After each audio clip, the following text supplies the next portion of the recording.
हम देखते हैं 6 टू जो है हमारा 9, ये है true false. Archaeologist realised that the boat had been damaged on purpose. क्या एक पर्पज के तहत बोट को डैमेज किया गया था, बोट को डैमेज किया गया था या नहीं? आर्कोलॉजिस्ट को ये बात रियलाइज हुई थी। यहाँ से देखिए फर्स्ट जो हमारा पेज है उसके सबसे नीचे वाली लाइन है जो यहाँ देखिए, there was also evidence for missing upper side planks. ठीक है, इसमें बात हो रही है सारी उनकी। The boat was not a wreck, वो एक रैक नहीं था, बोट थी जो, बट हैड बीन डेलिबरेटली होता है जानबूझकर, डिस्कार्डेड, जानबूझकर उसको डिस्कार्ड किया गया था, मतलब उसको हानि पहुंचाई गई थी। डिसमेंटल्ड एंड ब्रोकन, उसको जानबूझ के तोड़ा गया, डिसमेल्ट किया गया और ब्रोकन किया गया था, तो इसलिए इसका आंसर आपका रहेगा ट्रू। तो अब हम इसका लगाते हैं अपना आंसर ट्रू। डैमेज अब जानबूझ के ही तो किया गया है। नेक्स्ट देखिए, initially only the technological aspects of the boat were examined. शुरुआत में सिर्फ टेक्नोलॉजिकल एस्पेक्ट थे बोट के जो, उसको एग्जामिन किया गया, उसका परीक्षण किया गया।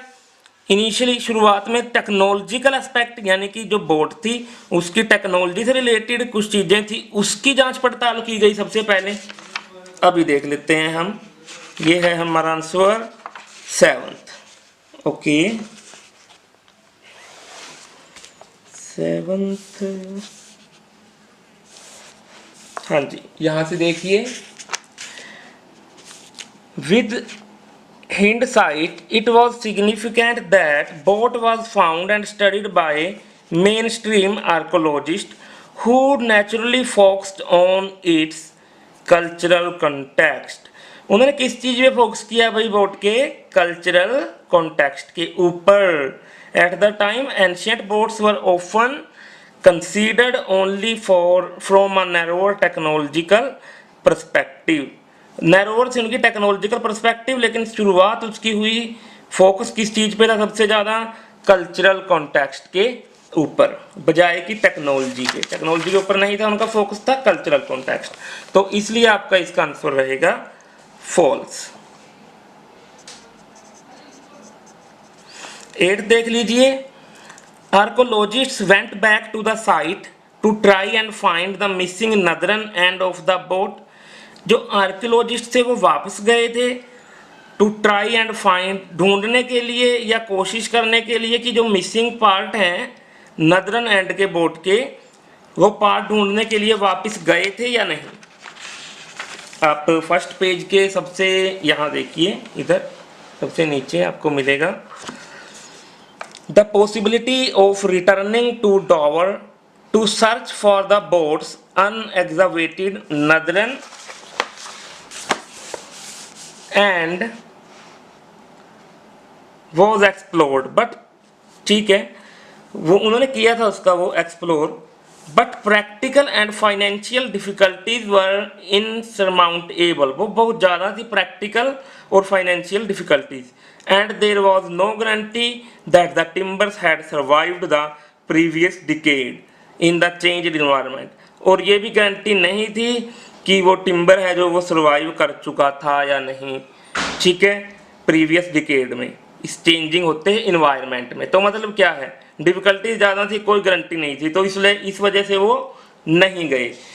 तो इसका आपका आंसर है जो वो 8th का, वो रहने वाला है फॉल्स। वेंट बैक, नहीं, वो दोबारा वापस नहीं गए।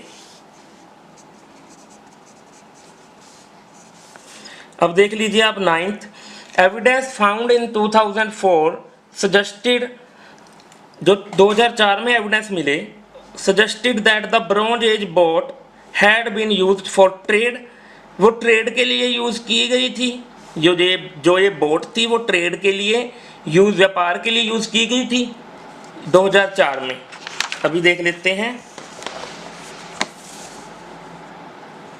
यहाँ देखिए 2004 की बात है। 2004. Detailed proposal to reconstruct the boat were drawn 2004.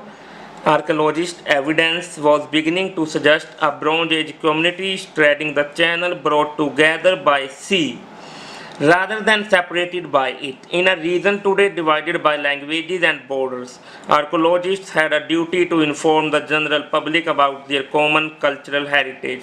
तो क्या कहीं ये बताया गया है कि उन्होंने ट्रेड की या नहीं, ट्रेड के लिए यूज़ किया गया या नहीं जहाज़ को, इस बोट को? नहीं, ये बात कहीं भी नहीं की गई है।